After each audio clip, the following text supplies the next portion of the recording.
السلام علیکم ورحمۃ اللہ وبرکاتہ۔ حضرات گرامی، اس ویڈیو کلپ میں ایک اہم جانکاری ہم آپ کو دینے جا رہے ہیں جو نماز کے متعلق ہے، اور یہ اہم مسئلہ ہے۔ آپ حضرات اس کو پوری طرح سنیں اور سننے کے بعد عمل کرنے کی کوشش کریں۔ اگر فرض نماز میں پہلی 2 رکعت میں کوئی سورت پڑھنا بھول جائے تو کیا کرے؟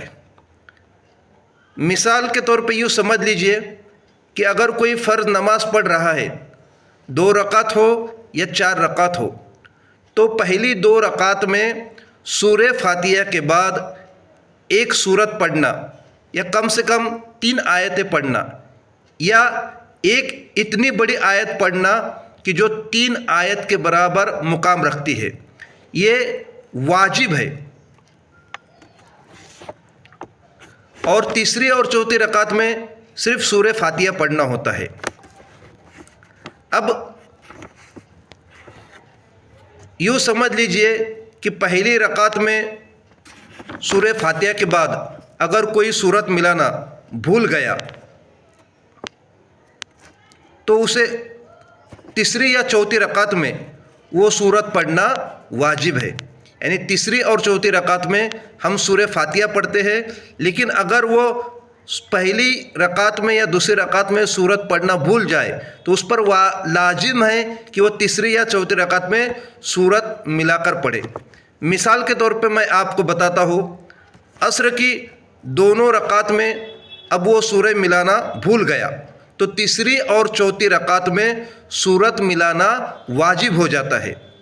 اسی طرح مغرب میں پہلی اور دوسری رکعت میں سورہ فاتحہ کے بعد کوئی سورت نہیں ملائی، اب تیسری ایک ہی رکعت باقی ہے، ایک ہی جگہ خالی ہے، تو اب کیا کرے؟ تو تیسری رکعت میں اب وہ سورہ ملا کر پڑھے۔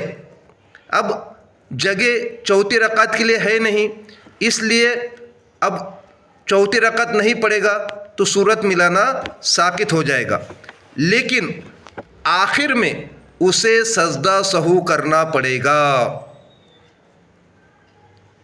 یعنی اتحیات پڑھ کر ایک جگہ سلام پھرے، پھر بعد میں 2 سجدے کرے، پھر اتحیات، درود ابراہیم، دعائے معصورہ پڑھ کر کے سلام پھر دے۔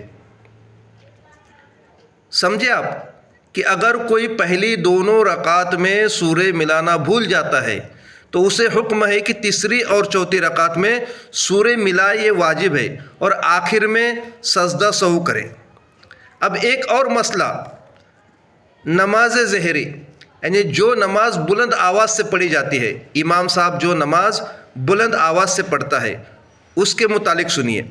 مثال کے طور پہ امام صاحب عشاء کی نماز پڑھا رہے تھے اور پہلی رکعت میں انہوں نے سورہ فاتحہ پڑھا اور فوراً رکوع میں چلے گئے، اور ان کو یاد آ جائے تو حکم ہے کہ واپس لوٹے، سورہ ملائے، بعد میں رکوع سجدہ کرے۔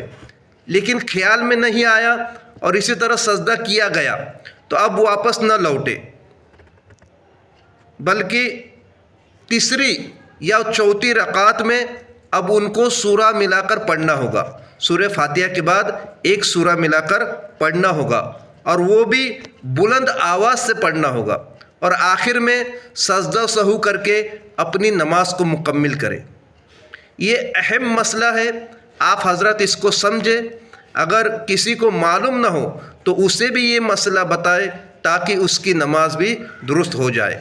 اللہ پاک ہم سب کو سننے کے ساتھ ساتھ عمل کرنے کی توفیق عطا فرمائے۔ آمین ثم آمین یا رب العالمین۔